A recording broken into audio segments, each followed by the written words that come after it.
news in the comic book world today, which is yesterday. If you're watching this the day it comes out, what day is it? Regardless, breaking news this week, Boom Studios is leaving Diamond Comic Book Distributors. And in this video, we're going to read the press release and try to break it down, and I'll speak about my personal experience with both the Diamond and Penguin and what this could mean for the industry and comics going forward. But before we do, I want to remind you that we always offer 10% off at brycecomics.com if you use code COLLECT10. We also have some trades and stuff available. Look at this, Justice League #1 and a 7.0 available for trade. Justice League number 75. This is a really cool cover. First appearance and origin of the Black Canary, and tons of awesome stuff. You can use code COLLECT10 for 10% off. Sign up for the newsletter while you're here, and you'll get first access to new collections when they come through. Start here with this press release. It says, "Dear partners, I'm excited to write to you today about a new era for Boom Studios." It's always funny when you get these emails. It's like, we're excited, and yet we're sad. We're excited, but sad to go. We're sad, but excited to leave. It's like breaking up with a girlfriend that just like wasn't pulling her weight. You know, like it needed to be done. It's emotional. It's going to be a big pain in the butt, but you just got to go through it. And that's essentially what these emails are, is they're saying we're dumping Diamond. We're breaking up with them, or at least our relationship is going to change in a major way. Effective July 1st in 2025, Boom Studios will transition our distribution from Diamond Comic Distributors and Simon & Schuster to Penguin Random House. We appreciate the many years of support from Simon & Schuster and Diamond. They are both excellent organizations, and we greatly appreciate all that they've done for us over the years. While changing distribution partners can be challenging, this opportunity to grow as a company and better serve our retail partners is something we believe in, and we're very excited to announce it today. We're looking forward to being able to leverage PRH's team and infrastructure to broaden the access to Boom's titles across the globe and put more great stories into the reader's hands. So I think right here, this really answers the question, and the question is, why? Why is Boom leaving Diamond? Why did Marvel leave Diamond? Why did DC and Image? Why is everyone jumping ship? And I think it breaks it down right here, essentially, is that PRH, Penguin Random House, has a better infrastructure and distribution model to get stories distributed better. Like that's a big part of it. But the other part of it is serving retail partners. And that's where I can chime in, because I've had, customer service and relationships with both of these companies, Diamond and Penguin Random House. And I can say that Diamond was an absolute nightmare to work with from just like a quality control customer service standpoint. So I remember the first order I made from Diamond, man, I was so excited. I ordered 10 comics, just trying to figure out what everything was all about. And I got the package, UPS showed up, and I felt something kind of shaking around, and it was a box about this big, and the 10 comics were thrown inside of the box. Zero packaging whatsoever. Not a single piece of paper, of absolutely no bags and boards. I mean, I wasn't expecting bags and boards, but I was expecting some kind of protection. But there were just 10 comics loose in a box, and this was my first order, and I was completely shocked.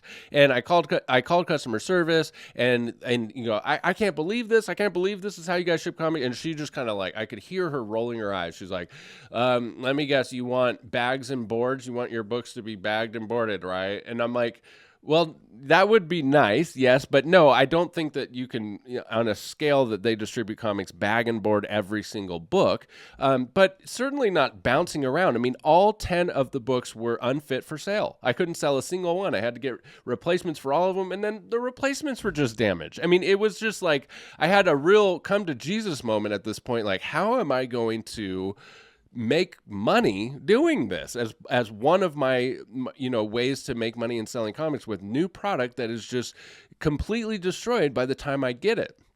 And I found out over, the course of the next months that like there was a sweet spot to ordering where you could get fewer damages. And that was where they always have the same box, right?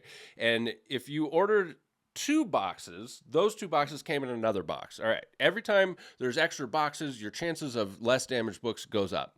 And if you had each one completely full, which was like between 100 and 200 books, depending on the page count, they were definitely going to be destroyed because they're so heavy. They're just crunching all the corners, and there's no protection in there for those books. So there was like a sweet spot in there. And I just remember thinking, man, this is so stressful as a business model that I'm just not going to do it. And I stopped doing new releases. I was like, there's an aspect to selling comics where, you can do pre-sales and offer new releases and get the ratio incentives. But when you're getting a 1 in 100 or a 1 in 500 and you're pre-selling it and it's coming and it's just a roll of the dice if that thing's going to be completely mutilated or fit for sale, it just wasn't sustainable from a stress level, right? And so I largely stopped doing it. It was kind of like it took a few years for everything to evolve. But when they switched to Penguin Random House, Penguin had a rough start. Their first time distributing, it wasn't any better than Diamond.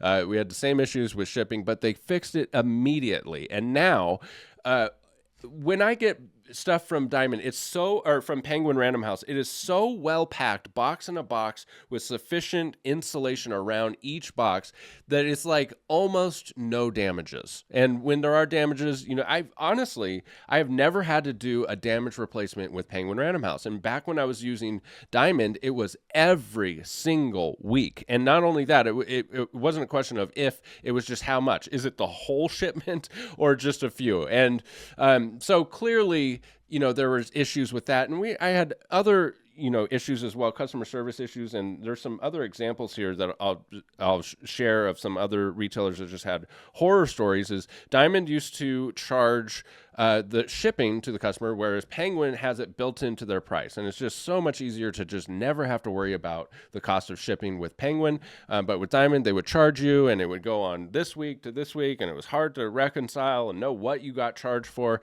And I remember I would get charged like $20 for shipping for like a single poster or something that I didn't even order, promotional material, and they shipped it separately in a big old box with one item in it. And I got charged for the shipping. It was just a horrible experience, and that's what you kind of see with a lot of these things online. Here, I'll share this guy on this forum shares something about an international, which seems like it was even worse than here in the States. But international shipping was charged a flat rate per carton in addition to weight.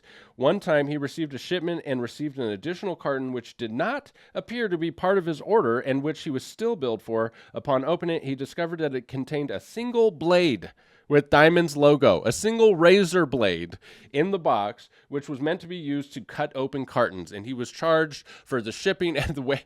I mean, I had that same thing happen to me, but this is like on a bigger scale because it's international. And so it's stuff like this. It's stuff like this and other stuff like if the LCS wanted to order, say, 10 issues of a title that he knew was going to be top popular and sell well, like Blackest Night, they'd also be forced to purchase at least 40 to 50 issues of less popular titles. So shenanigans like that, and this is what they're talking about when they say the opportunity to grow as a company and better serve our retail partners is not having to deal with BS like that. A couple other things I want to show you here real quick. Look at this Diamond picture, this old Diamond picture with the boxes floating in the ceiling. This was from when Image left Diamond, but now not only Image, it's so when Image had left, Diamond has lost 84% of their comics periodical business, which is an alarming number by any measure. And so now we're adding to that boom. So who are left as the big players for Diamond? Well, if we come down here, I believe it's Dynamite Comics Dynamite is probably the next big one to be at Diamond and probably the next big one to leave. The rest of them are just all these small dealers, 7Cs, Source Point, Vault, Valiant. So, we'll probably see them jump ship as well in future years. But one thing that's interesting is, does this mean that Diamond is going out of business? And that's what this article talks about. And this article states that no, in fact, Diamond has been diversifying because they've seen the writing on the wall. And it also mentions that, they're a company that's slow to change, a company that's slow to make improvements. But they have kind of, apparently, they're probably going to downsize, and they do have other stuff, other irons in different fires. Like they distribute toys, and they also still distribute, they'll still distribute all of these products for these people, Marvel, DC, Boom. I mean, some LCSs, because maybe they're also slow to change, would still prefer to use Diamond as a comic book distributor than switch to Penguin, even though they have to pay more for the comics. That is just shocking to me, that you would want to pay more for more damages, but to each their own. I can see why a shop, if they have everything set up and their whole system set up, why it would be more of a pain to switch to something else and to just keep it status quo. And if it's working for you, it's working for you. I also wanted to show you the two websites here. This is Diamond's website, and I remember when I first logged in, this is the homepage, and I remember thinking, what? This is this is giving me like 2001 vibes. Like, when was the last time they updated their website? And then you come over here and you got FOC weekly, FOC monthly, FOC upload, reorders, initial orders. I mean, the thing is once you figure it out, I'm sure that, LCSs will say like, yeah, it's kind of clunky. It's not the prettiest website, but they know how to navigate it. And after years of using it, switching to something like Penguin over here might be more of a hassle for them. But this is Penguin Random House's Ultimate Wolverine #1. So as you could see, this is past FOC, but at least you could still see it. And if you wanted to click in here and see all the different variants, you can click down here, and there it's got the variants. There's the 1 in 50.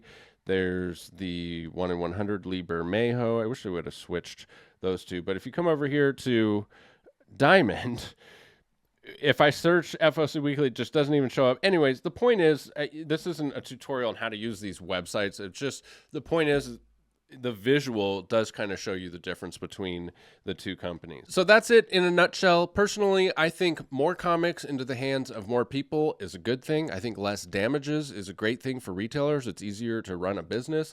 The only downside I could possibly see here is possibly people losing their job at Diamond. I mean, nobody wants to see anybody lose their job, but if a company is unwilling to make the changes to stay relevant or to stay competitive in their field, it's kind of hard to feel bad for them. So anyways, let me know down below what you think of this. Do you care at all? If you made it this point in the video, you probably care, and I would like to hear from you. Why did you stay for this entire conversation? Leave a note down below, and don't forget we have those monthly giveaways here on the YouTube channel. If you subscribe, comment, and like, you're entered to win a free slab. And if you head over to brycecomics.com and sign up for the newsletter, you're entered to win a free slab over there each and every month you stay subscribed. Follow me on Whatnot. There's a link down below for $15 towards your first purchase on Whatnot if you're new. You can come by and pick up a free book, because we always have stuff in the Buy It Now for $15. And I believe Whatnot even offers free shipping for first-time buyers as well. So you can come by, pick up a free book. Happy holidays. We're getting awfully close to Christmas. I hope you guys are staying happy and healthy. Thanks for sticking with me to the end. We'll catch you in the next one. Bye.